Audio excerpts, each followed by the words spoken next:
Hello and welcome back to Hedge and Cottage Diary. Today we're here in the kitchen to make a hedgerow brandy with all the different berries in abundance that we found at this time of year. So here we have some of the wild sloe or blackthorn berries that we collected in our local village. There's a lovely patch of them, but we didn't want to take too many as we know other local people like to collect them also, and we wanted there to be enough for our wild friends that depend on them. So we've got about 200 grams of the wild berries, and then from last year we did elderberry syrup making, which was absolutely delicious, but sadly with a syrup you need to eat it quite quickly. So this year we're going to be... And we've got a really damp cottage, so things don't store very well. So hopefully the alcohol should help to ensure that we can store it longer term. Because really we're making this for medicinal purposes, aren't we? We're not really big drinkers, but we do like to take something going through the winter to boost our immune system. So we've got our sloe berries, and we've also got some dried elderberries left over from last year's syrup making. You can obviously use fresh, but since we had some spare ones from last year. We didn't want to take it from the hedgerow where wildlife would use it, whereas we have these in already and they need using up this season. And then just to pair with those and to add some extra vitamin C going into winter, we've also got orange. I think this is going to be a really delicious seasonal flavour. So fruity and orangey and zesty. A sloe, elderberry and orange brandy. So, which we haven't made before. We've made sloe gin lots of times and sloe vodka. But we just came up with the idea of doing this. So we're just sort of making it up as we go along, really, as we do most things. So with brandy, gin or vodka making, it's all about ratios. So you have the same ratio of fruit to sugar, and I mean, if you wanted to, you could have less, couldn't you? Yeah, you could have less. And then you have about half the amount of fruit to alcohol. So it's 1 part sugar, 1 part fruit, 2 parts, in our case, brandy.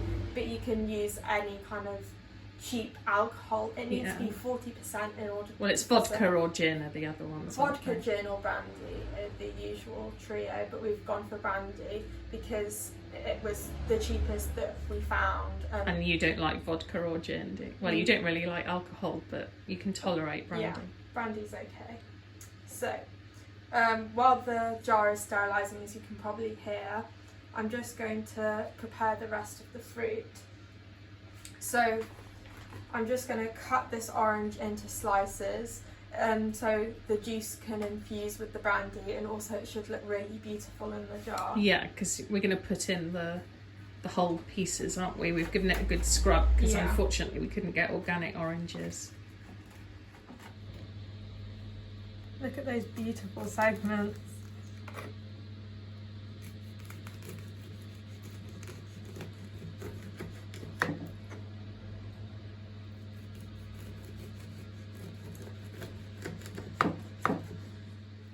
So here is our elderberries, nice and dried. So both of these are 100 grams each, and we're going to add both into our brandy. So we've got 200 grams of sloes here and the same amount of elderberries. Now, because these are A, dried, and B, elderberries, we're going to put them in a couple of tablespoons of water and just have them cooking in the microwave for a little while. This is because elderberries actually contain cyanide, and so you're not supposed to eat them raw. Our body can tolerate a little bit of it at a time. Yeah, because like apple pips have got cyanide in them. It can be broken down, but it's also very dangerous in larger quantities. Some people just put the fresh or dried berries in raw into the alcohol, but to be on the safe side, we're just going to cook them for a few minutes. It should also help to rehydrate them slightly, so hopefully they'll infuse better into the alcohol. So we're just going to put that on for How long are you going to put it on for, Daisy? I'll probably put it on for a minute at a time and then just check it.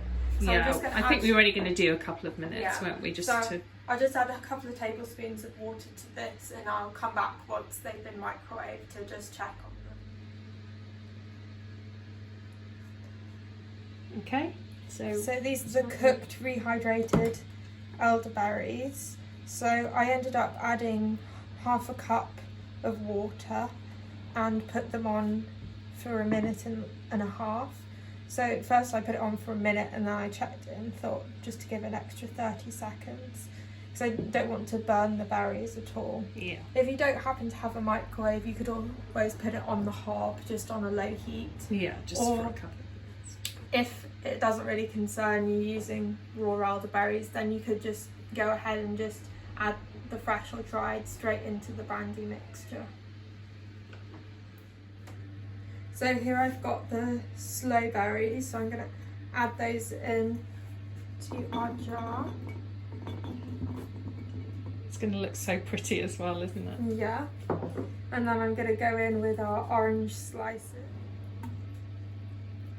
Oh, it smells so good. And then our rehydrated elderberries, they're still nice and warm.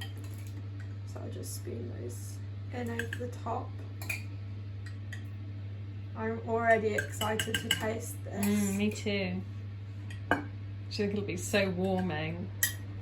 And we may well just add sort of like a spoonful to a cup of hot water, isn't it, if we're not feeling well? Yeah, it's a really good tonic. Or if so we'll use it as you would elderberry syrup, won't yeah, we, like really? a cough syrup. Or you might have it as a preventative as well over the winter, just to keep our immune system up. Yeah, I was thinking actually if we had it in, that we'd have put in a cinnamon stick.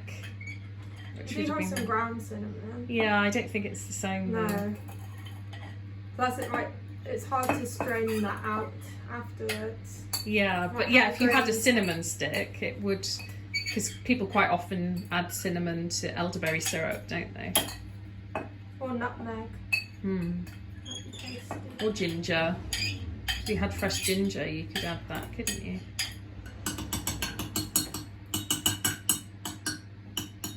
But I think we'll see what it's like with this, and maybe next year, if we like it and make it and think that it would suit ginger and cinnamon, we might add that as well. So here is our sugar, 400 grams. So we've got just over 400 grams of fruit with the orange, and then we've got 400 grams of sugar. And now it's time for the fun part, which is shaking it. For the first week or so, I try and shake this twice a day, and then we like to leave it to steep for at least we still a sort of month. shake it at least once a week, Yeah, don't once we? a week after that, just to make sure everything's combined. But you want to shake it a bit more regularly at the beginning, just to make sure everything's combined nicely. And I mean, traditionally with sloe gin, you leave it Till Christmas. 3 months, don't you? Yeah, till Yeah. Christmas. But we might have it a little bit earlier because we want it as a preventative tonic. Yeah, we'll have to see though. We might leave it. We'll have leave to it see as if long as we can. if one of us is feeling ill, then we may Yeah. open it early. But yeah, it smells absolutely great in here. Already it's colouring up, isn't it? Yeah, how beautiful is that? With the orange slices as well. Yeah, as the well, dark it's really purple. festive. Really festive. Delicious.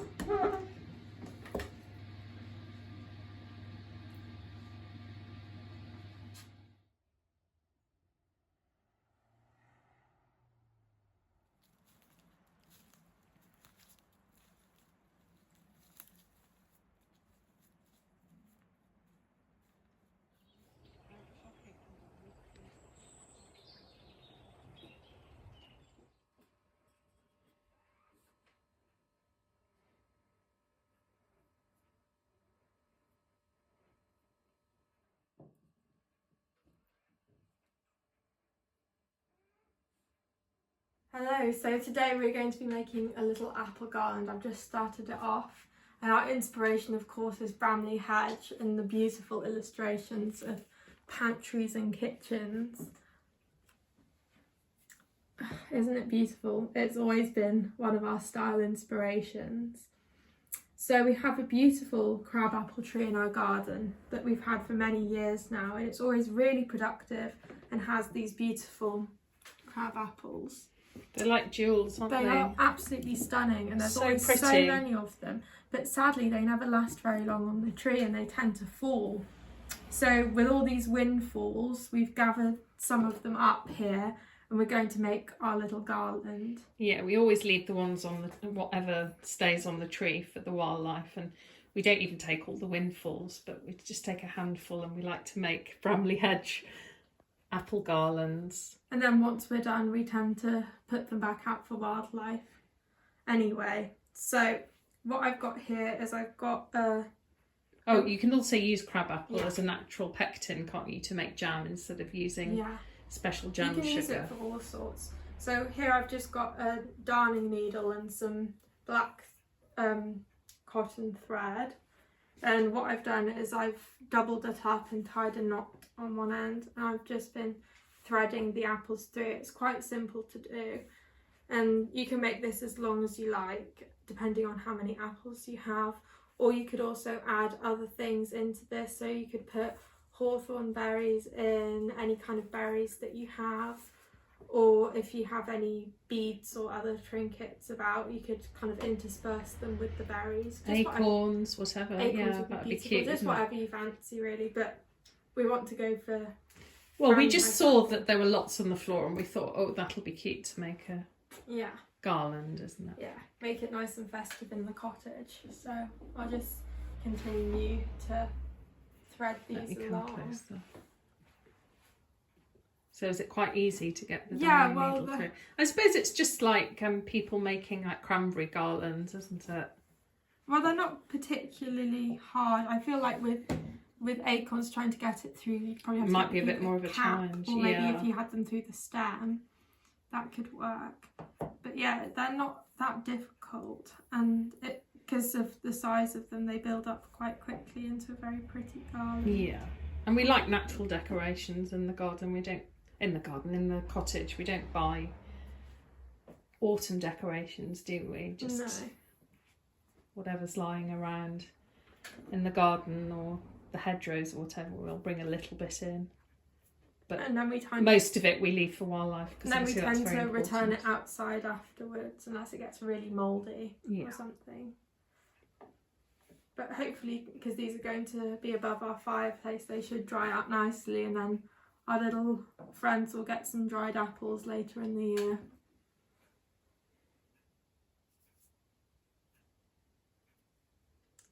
Yeah, it's really quite easy.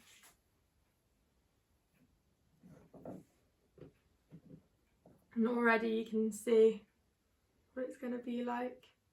Oh, it's going to be really cute. So we're thinking over the fireplace. Definitely.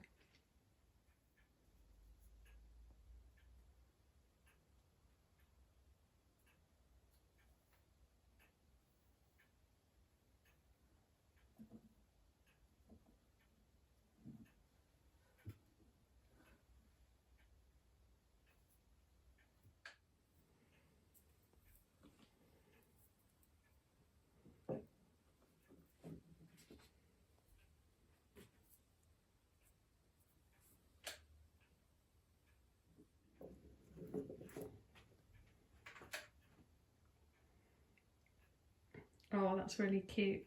Good job. I just need to space them out nicely and secure them. But yeah, that's them all threaded on, and I've tied the ends so they shouldn't fall. Lovely. Oh, I just want to show you the book that I always mention. Look at the illustration for September. Oh, look at that. Isn't that absolutely stunning? Daisy, can you just show the front cover? I don't get sponsored, obviously, for this, but I just love this book. Wildflowers of Britain, Month by Month. Margaret Erskine Wilson. You can get it secondhand. I got it secondhand quite cheaply.